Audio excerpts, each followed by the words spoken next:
ये कहानी है एक ऐसी हंसी की जो रात के अंधेरे में किसी की रूह तक को डरा देती है।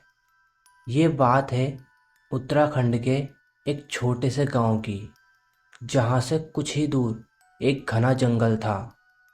ये जंगल दिन में भी डरावना लगता था और रात में तो वहां जाने की बात तो छोड़ो, सोचने से ही रोंगटे खड़े हो जाते।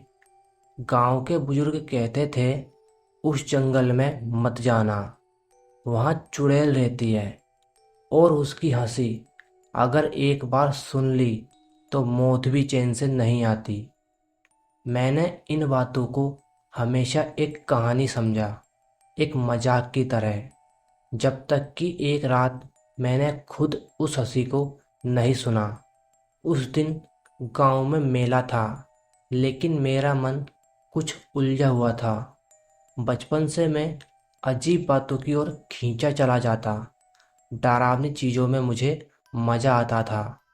इसलिए जब मेरे दोस्त रवि ने मुझसे कहा, चलो रात को भैरवबंद चलते हैं, तो मैं बिना सोचे तैयार हो गया। रात के करीब 11 बजे हम दोनों टॉर्च और कैमरा लेकर जंगल की ओर निकल पड़े। रास्ता कच्चा था और चारों तरफ सन्नाटा पसरा हुआ था। हवा में एक अजीब सी ठंडक थी, मानो कोई हमारे पीछे पीछे चल रहा हो। लेकिन हम दोनों हंसते मजाक करते अंदर बढ़ते रहे। करीब आधा घंटे बाद हमें एक पुराना मंदिर दिखा, भैरव बाबा का। मंदिर खराब हालत में था, दीवारों पर काई जमी थी और घंटियों की जगह अब वहाँ सिर्फ मकड़ियाँ थी। जैसे ही हमने मंदिर के पास कदम रखा, हवा अचानक थम गई, टॉर्च की रोशनी कांपने लगी और तभी पहली बार वो हंसी सुनाई दी। एक औरत की हंसी, धीमी मगर गूंजती हुई, जैसे किसी कुएं की गहराई से आती हो। वो हंसी कानों में इस तरह चुभ रही थी जैसे किसी ने लोहे की सुई दिमाग में चुभा दी हो। मैं और रवि एकदम सन्न रह गए। ये क्या था? रवि की आवाज़ कांप रही थी। हमने सोचा शायद कोई गांव की औरत होगी जो हमें डरा रही है। लेकिन उस जंगल में रात के 11:30 बजे कौन औरत होगी? तभी टॉर्च की रोशनी उस मंदिर के पीछे की एक झाड़ी पर पड़ी और वहाँ हमें एक औरत खड़ी दिखी। उसका चेहरा नहीं दिख रहा था, बाल उसके चेहरे पर बिखरे थे। सफ़ेद साड़ी जमीन से घिसती हुई और उसके होठों से लगातार वही हंसी निकल रही थी, धीमी मगर सीधी आत्मा में उतरती हुई। रवि ने मेरा हाथ कसकर पकड़ा और फुसफुसाया, ये इंसान नहीं है। मैं कुछ बोलता उससे पहले ही उस औरत ने धीरे धीरे अपना चेहरा उठाया और मेरी सांसें वहीं थम गई। उसका चेहरा इंसानी नहीं था, आंखें गड्ढों में समाई हुई, होठ नीले और उसके गालों की त्वचा ऐसे लटक रही थी जैसे किसी ने उसे नोच दिया हो। लेकिन सबसे डरावना था उसका मुस्कुराना, एक राक्षसी मुस्कान जो सीधा दिल में धंसती चली गई। हमने वहां से भागने की सोची, लेकिन हमारे पैर जैसे जमीन में गड़ गए थे। तभी उसने चलना शुरू किया, धीरे धीरे हमारी तरफ, और उसकी हंसी और तेज होती जा रही थी। हर कदम के साथ वो हंसी और गूंजती, जैसे जंगल में हर पेड़, हर पत्ता उस हंसी को दोहरा रहा हो। अचानक रवि चिल्लाया और दौड़ पड़ा। मैं भी उसके पीछे पीछे भागा, लेकिन तभी कुछ ऐसा हुआ जो मैं ज़िंदगी भर नहीं भूल सकता। मैं मुड़ा ही था कि मेरे कान के ठीक पास कोई फुसफुसाया, कहाँ जा रहे हो? अब तो खेल शुरू हुआ है। और फिर वही हंसी बिल्कुल मेरे कान में सुनाई दी। मैं डर से कांप उठा।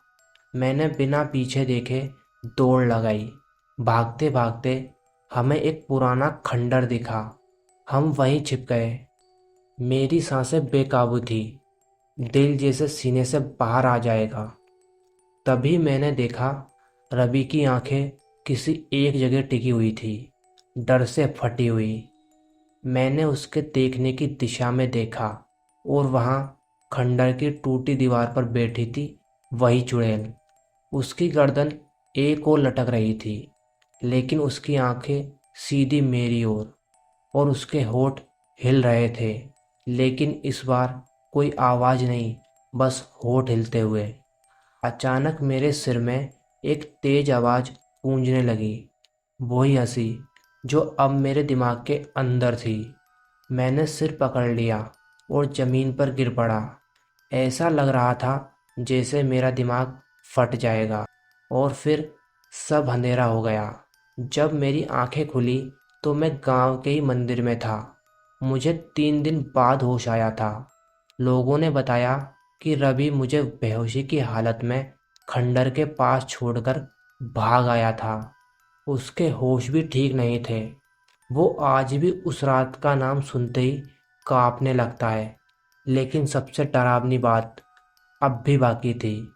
जब मैंने अपने मोबाइल की रिकॉर्डिंग चेक की, उसमें सिर्फ एक ही चीज़ रिकॉर्ड हुई, एक औरत की हंसी, लगातार 20 मिनट तक, बिना रुके, बिना कमज़ोर हुए। उस दिन से हर अमावस की रात मुझे वो हंसी फिर सुनाई देती है, चाहे मैं कहीं भी रहूं। मैं कई बार शहर बदल चुका हूँ, मोबाइल फेंक चुका हूँ, मंदिरों में गया हूँ, लेकिन वो हंसी अब मेरे अंदर जम चुकी थी।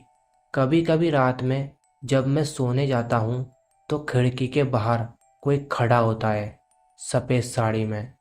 मैं डर से आंखें बंद कर लेता हूँ, लेकिन वो हंसी फिर भी मेरे कानों में बजती रहती है। शायद मैं अब जिंदा नहीं हूँ, मैं उस हंसी का हिस्सा बन चुका हूँ। अब तुम सोच रहे होंगे ये सब कहानी है, लेकिन अगर आज रात तुम्हें भी कोई हंसी सुनाई दे तो समझ जाना चुड़ैल अब तुम्हें भी देख रही है। तो दोस्तों, आपको यह कहानी कैसी लगी कमेंट में ज़रूर बताएं।